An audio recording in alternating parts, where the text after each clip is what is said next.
government failed to frighten the people. In an anti-Simon demonstration in Punjab, the veteran leader Lala Lajpat Rai was struck on the chest. He died soon afterwards. Gandhi's tribute was, "Men like Lalaji cannot die so long as the sun shines in the Indian sky."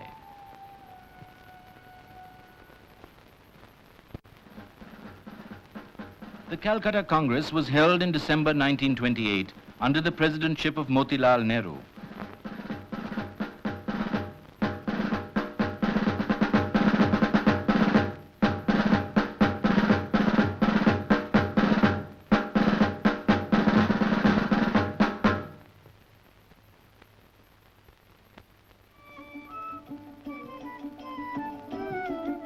A revolutionary spirit was aroused in the youth of the country.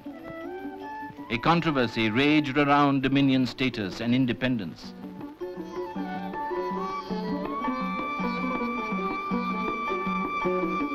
Representing the younger generation, Jawaharlal Nehru and Subhas Chandra Bose opposed the all parties report supporting dominion status.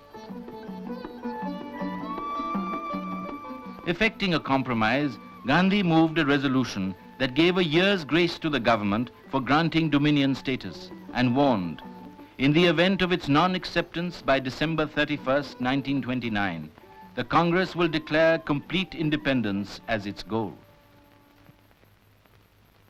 Political tension was mounting.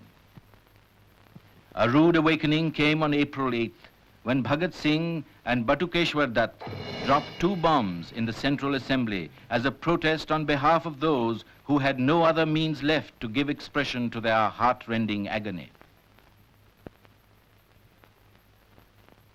Deploring the incident, Gandhi appealed to the people to pursue non-violence with redoubled vigor.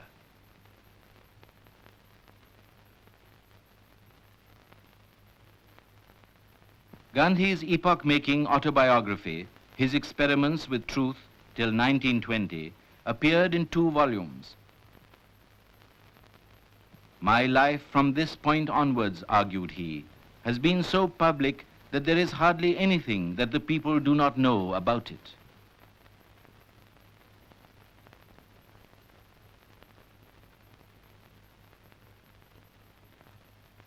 Gandhi hailed the young president-elect of the Congress. "Jawaharlal is pure as the crystal. He is truthful beyond suspicion. He has, by his bravery, determination, application, integrity and grit, captivated the imagination of the youth of the land. The nation is safe in his hands." The year of grace was coming to an end. The 45th session of the Indian National Congress met on the banks of the Ravi on the outskirts of Lahore. Motilal Nehru handed over charge of the Congress presidentship to Jawaharlal. Son followed father and declared himself a socialist and a republican. Independence for him meant complete freedom from British domination and British imperialism. The overflowing enthusiasm was for a symbol and an ideal. The atmosphere was surcharged with the gravity of the occasion. At the stroke of midnight on December 31st, 1929, as the old year yielded place to the new, Gandhi's historic resolution on independence and the action to be taken was passed.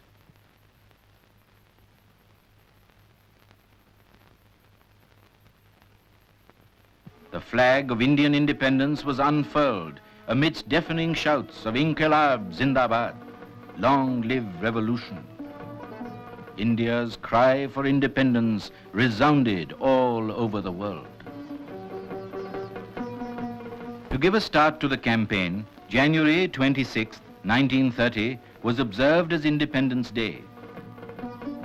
The vast multitudes all over the country solemnly pledged, "We believe that it is the inalienable right of the Indian people, as of any other people, to have freedom.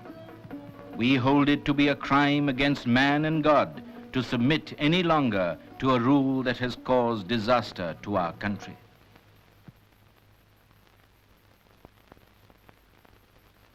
The celebration gave the necessary impetus to Gandhi, convincing him that the time was ripe for action.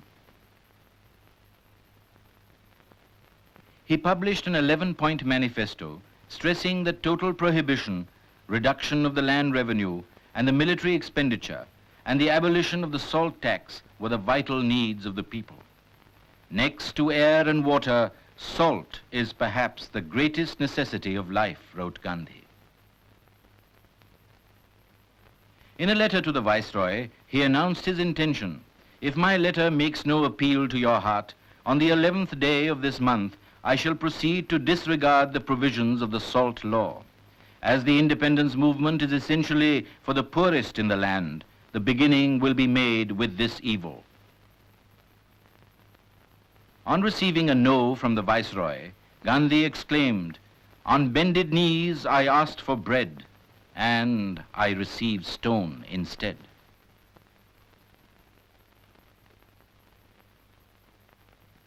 Gandhi resolved that he would himself perform the first act of civil disobedience by taking salt illegally from the sea with select ashram inmates for whom non-violence was an article of faith. India was preparing to vindicate its right to freedom. On March 9th, 1930, crowds and crowds of men, women, and children forded the river Sabarmati. 75,000 people met and in Gandhi's presence took the pledge: without achieving freedom for our country, we shall not rest in peace, nor will the government get peace. Gandhi devoted all his time and energy to an intensive preparation of the ashram for the final conflict at the appointed hour.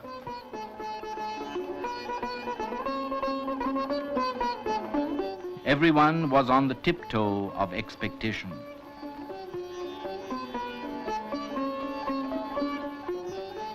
On the eve of the historic Salt March, Gandhi touched the tender chords of the people's hearts when he said, "These may be the last words of my life on the sacred banks of the Sabarmati. We have resolved to utilize all our resources in the pursuit of an exclusively non-violent struggle. Women can stand shoulder to shoulder with men in this movement."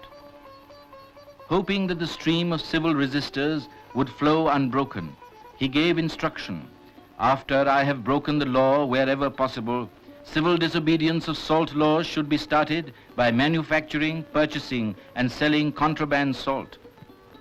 May God keep off all obstacles from the path in the struggle that begins tomorrow.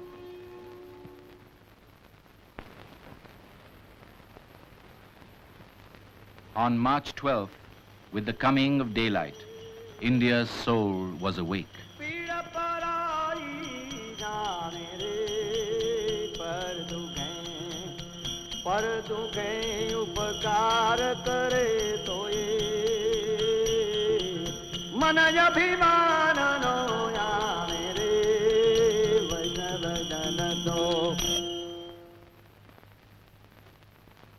More and more eager and throbbing crowds collected.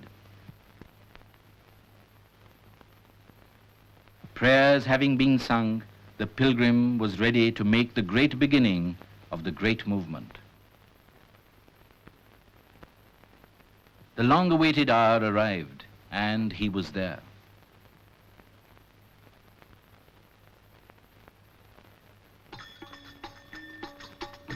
The great march for liberty began. Gandhi started on his 241-mile-long trek from the ashram to Dandi, a village on the sea coast, along with his chosen band of 78 ashram inmates, symbols of the national determination with a strong resolve and undaunted look. As the epic march began, multitudes thundered out their welcome to the revolution and expressed their will to do and die through the cries of Inqilab Zindabad. 61-year-old Gandhi, with his undying faith in the justice of the cause he was pursuing and in the success of the great campaign he had embarked upon, marched at the head of the procession with quick and unfaltering steps. The pilgrim marches onward on his long trek through the seas of humanity to the appointed place where India is first coming to grips with the great British Empire, observed Jawaharlal Nehru. Staff in hand, he goes along the dusty roads of Gujarat, clear-eyed and firm of step, with his faithful band trudging along behind him.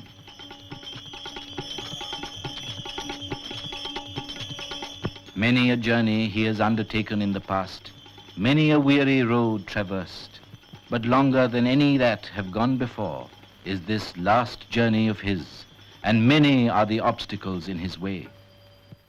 But the fire of great resolve is in him, and surpassing love of his countrymen.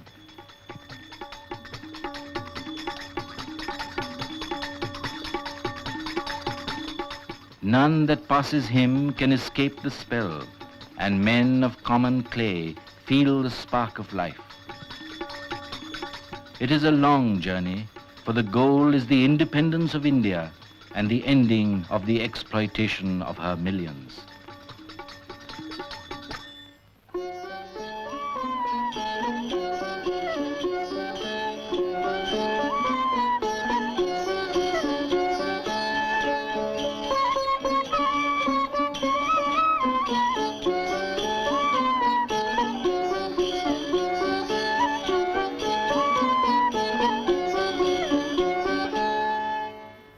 The soldiers of freedom marched all along the distance of 13 miles to Aslali, the first halt. The villagers gave a ceremonial reception to the satyagrahis on the outskirts of the village.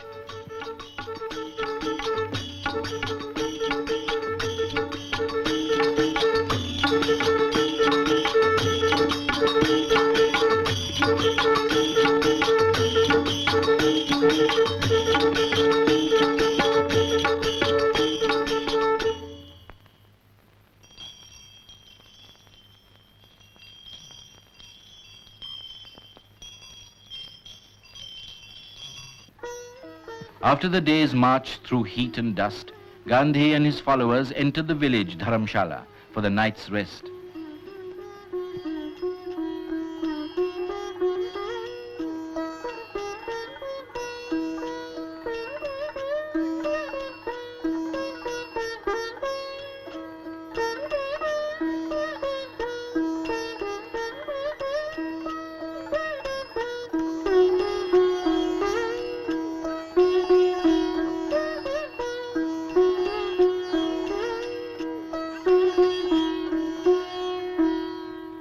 In the evening, the prayer meeting was held in the village.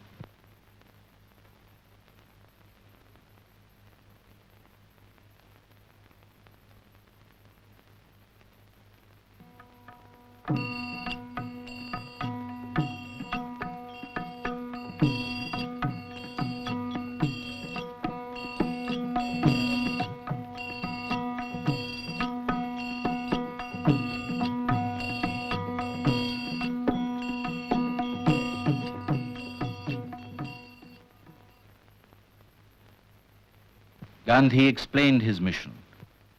The soldiers of the first batch had burnt their boats the moment the march began. He added that he would not return to the ashram until the Salt Act was repealed and Swaraj won. He expounded the real nature of democracy. We want to establish a government which will not do anything against the will of the people. He exhorted the villagers to take to the spinning wheel, to look to the sanitation of the village, and to treat the untouchables with brotherly love. He also urged them to join the movement to break the most inhuman poll tax, as it would be a step forward on the way to Swaraj.